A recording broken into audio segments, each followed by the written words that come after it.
pamunuan ng AF Payments Incorporated. Kakausapin na rin ng DOTR kaugnay sa kakulangan ng beep card at mga sirang vending machine. Kasama natin live si Radyoman Chill Emprido. Chill. Radyoman Sander, Radyoman Aljo, makikipagpulong na rin itong Department of Transportation sa pamunuan ng beep card hinggil sa issue ng kakulangan ng supply at mga sirang vending machine.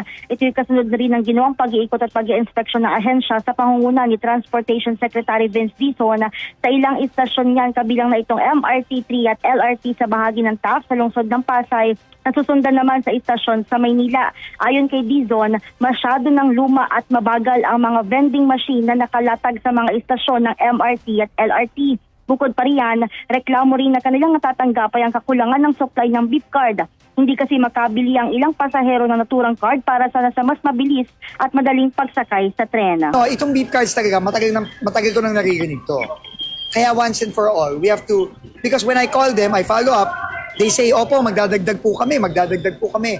Meron po, magdadagdag po kami. And there is clearly a problem here. Ang report sa akin, marami, lalo na sa LRT2, hindi gumagana. So I have to confront beep. Frankly, ang luma na eh. Ang luma na, tsaka mukhang kulang. No, mukhang kulang. Kasi mahaba pa rin ang mga piga. So, tingin ko naman, kaya naman nating solusyonan lahat to. Hindi ito mahirap solusyonan. It's just that, siguro nga dahil akala dati na maliit na bagay lang to, pinapabayaan na lang. So hindi pwede. Kawawa naman yung mga kabunga. Kita naman natin. Nakakaawa yung piga eh. No? Dapat yan, with technology, hahanapan natin ang paraan para maayos na to. Samantala, sitwasyon naman tayo dito sa may lungsod ng Pasay. Malinis na yung hagdan ng MRTL sa Taft Avenue Station malapit dito sa isang mall na una na ang ipinatawag ng Department of Transportation. Sa kabila nito, nagbalikan naman sa kanilang mga pwesto o dito sa footbridge ang mga illegal vendor na nauna na ang pinaalis ng DOTR at Metropolitan Manila Development Authority o MMDA kahapon.